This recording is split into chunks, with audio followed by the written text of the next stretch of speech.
Good evening, everybody. I'm back. It's Friday. Let's get comfy. Let's get cozy. Let's get those snacks and drinks in our hands.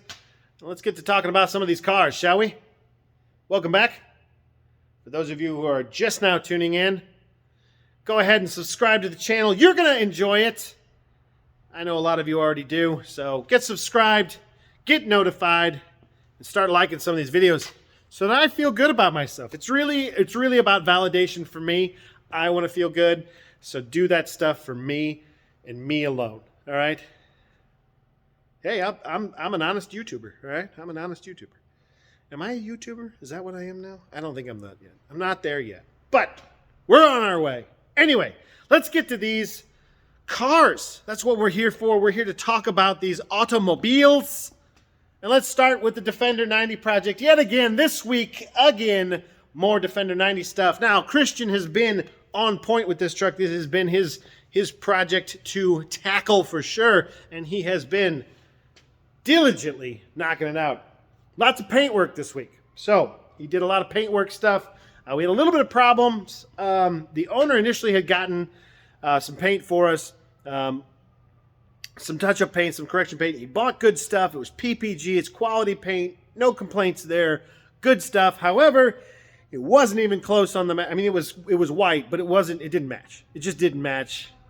I certainly, pardon me, apparently we have a fire engine driving by outside. I certainly have blended panels before with paint that was off. Okay? But this paint wasn't close. It wasn't close. And I'd love to take a sample and show you comparatively. I don't think you can pick it up on the camera. I honestly don't. I don't know. Maybe you can. Yeah, you can see it's a little too gray. Okay. Now, I could have blended that out for sure. Christian could have blended this out for sure.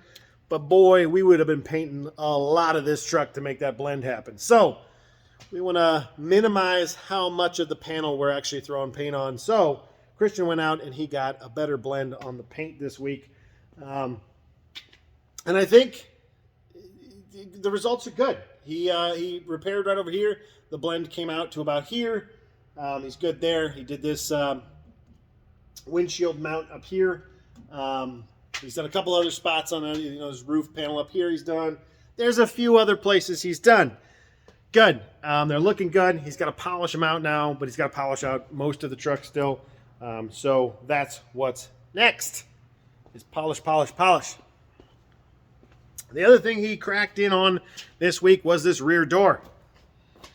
He started taking apart all of the stuff on it. There's no door latch in it anymore. He's taking a lot of the internal stuff out, the wiper motor, the lighting, stuff like that. He did start to try and take out the window. They have these aluminum trim pieces that are held in by screws, and boy, oh boy, do they not want to budge. Those screws do not want to come out. He'll get them, though. He'll get them. He's also got a door hinge down here that's also fighting with him. It's kind of not coming loose. So he'll get that squared away as well. Doing all of this because of this bad wrap down here at the bottom. And we've got to fit the new door. We got a new door for it. Came in this week. It's a Proline part from Rovers North. I'm sorry, you were staring at my beard there. I apologize. I am not focusing on where this camera is. It's a Proline door from Rovers North. It's a good quality product. They actually have their Proline line of products is actually pretty good stuff. So I do recommend that you're not going to be let down with a Proline product. That's a good door. You will notice that it does not have holes drilled in it for the spare tire mount, the original factory style spare tire mount. And that's okay because he's got a Mantech spare tire carrier. And that means we don't have to put holes in the door. So it'll look clean, smooth, nice. I'm all for it. Christian's going to fit this door up next week. We've got new hinges for the back door as well. We're going to fit it up to the truck, make sure everything lines up, make sure everything fits nicely. And then we'll take it off. We'll sand the door down, probably with about a 400 grit paper, something like that. We'll do a primer sealer over top of it, sand it down again, probably again another 400 grit paper, and then we will spray our color over top of it.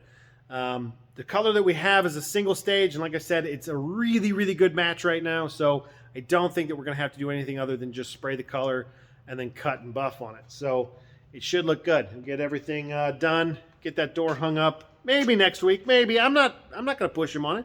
You know, he'll get it done when he gets it done. As for some of the other issues that we run into, I did do a little bit of work on this thing this week to try and figure out what in the heck is going on with the electronics on this truck. Boy, was I felt like I was chasing my tail, guys, and gals, and others. So, tons of stuff that I just kept finding corroded contacts and interesting wiring jobs, interesting wiring fixes. Lots of stuff that, all red flags, but nothing was the smoking gun as to why this truck was giving me so much heartache with the fuel pump and was starting. It didn't want to crank. That battery would always, even though the battery would say it was at 12 volts, man, it acted like it was stone cold dead every time I hit the key. And I couldn't figure out where the draw was coming from. And Christian and I brainstormed on this, and he kept saying to me, Christian kept saying, he's like, maybe it's just the battery's bad.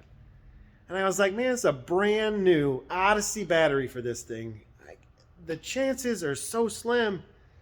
But took it out of the truck, charged it up on the bench, had it at 13 volts, did a load test on it, and it failed miserably. This battery was toast. So we're going to exchange that brand new Odyssey battery for another brand new one. I've never really had that problem with Odysseys before. It's never really been an issue. So I don't think this is like some kind of a review, like don't use their batteries. I think their batteries are fine. I think it was just a fluke. So we'll get another one next week, and we'll start testing out some systems. We got some more bumper parts here as well for it, so we'll get that actually squared away and done after all the polishing is done on the front, because we have a whole brush guard assembly that goes on here, and we don't want that in the way when we're doing our polishing work. The other thing that was dropped off this week was the Alakazam headliner material. I know, I keep saying it wrong. Alcantara, Alakazam, Alakazoo, bippity boppity boo. One of those. It's one of those. It's fake suede, all right? And it came in for the headliners, so we'll get those redone here soon. Maybe next week, maybe the week after. I don't know. Tune in and find out. That's what you got to do. Let's move on. All right? Now, this week I did some parts shipping. Just a little bit of that. Sold some stuff, did a little bit of that. It's been nice. But the parts that's not our bread and butter. And it's not going to be our bread and butter. So I had to bounce over to doing some wrenching myself. Had to wrench on some cars myself. I worked on the Defender 110 project. I defendered the Defender 110. See what I did there? There's no fenders on the front. I defendered. Defendered? Yeah, it was a good one, I know. I'm a punny kind of guy. There they are right there. They're on the ground, nice and removed. Now, one of the reasons why I did that was because, honestly, it's not that hard to take fenders off a Defender. And that's a hard phrase to say, defenders off a Defender. But it also kind of opened up the ability to do a little bit better cleaning job on this firewall. As you can see, there's the original red poking through. Let's make that go away. Also, it showed off two other things that I hadn't noticed yet. The first one was, and I made a little YouTube short of it the other day. The first one was the fact that if you look over here at that shock, those bushings are toast.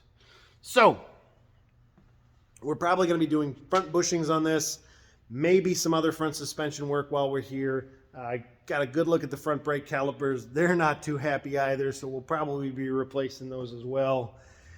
But the other thing I noticed was the dreaded bulkhead rot. This has got some rust in here. Now, this has actually had a repair done. The reason why there's no rot on the outside here is because it's actually been fixed already. This is somebody replaced this section right here with new metal. If you can peek inside there, which you can't, but trust me, you peek inside there, you'll actually see welds along the edges here where somebody welded in a patch. That's very nice of them. However, there's a whole section they forgot to patch. Down here, same thing. A good amount of rot down in here. The other big one was right there.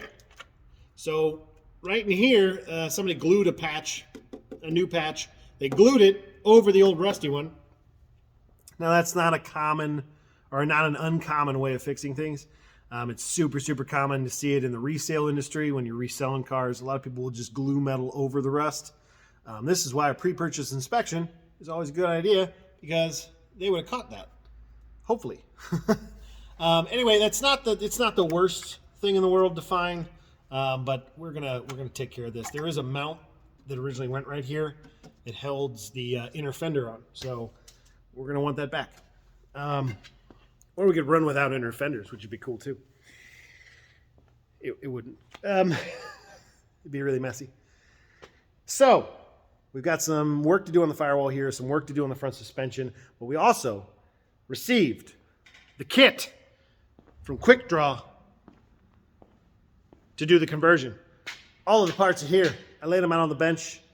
I was going to do a pretty picture, some kind of social media thing. It's not me. I'm not that guy. I'm usually not that guy. Sometimes I'm that guy. But lots and lots of parts are here. This is both the stuff from Cummins that comes with the engine and the stuff from Quick Draw. There's a lot of redundancies or options, not redundancies, optional parts. We have this is an exhaust elbow. It's a 90-degree bend. But Quick Draw also sends us a straight if we want to do just a straight, and they also send us a flange that allows us to actually cock that elbow kind of sideways a little bit.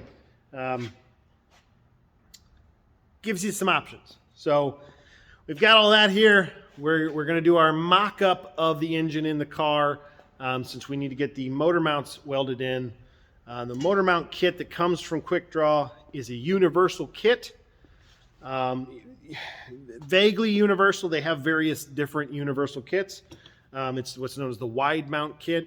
So it comes with a wide mount aluminum bracket that mounts to the engine. And then it comes with two of these really heavy duty frame mounts. These get welded to the frame. So I've got to cut the old motor mounts off the frame so that I can prep to weld those on the frame. And we'll mock up the engine, and we'll get all those kind of measured in, get them nice, get them straight, get them where we want them, tack them in place, pull the engine out, fully weld them up inside and out, and get that thing looking a right treat. So we got a lot of work cut out for us on this one. We got a lot of work cut out for us on the Defender 90, and we got a lot of other work in the shop that we also need to get to eventually. And we will. And we will. And so, for those of you out there in the YouTube world watching this, stay tuned. Keep yourself subscribed. Keep watching this stuff. Get yourself notified, because there are so many other neat projects in here that I'm going to be talking about this year, along with, of course, updates on the Defender 110 Cummins swap, the Defender 90 refresh, and stuff like this Lagonda, the Triumph, Healy, MGA. Just, there's a lot, and there's more coming. We got a list of people that want to bring this stuff in. Maybe I'll even do some stuff on that Toyota forklift. Who knows? You got to stay tuned to find out. On that note, folks, I will see you again next week. It's been lovely talking with you.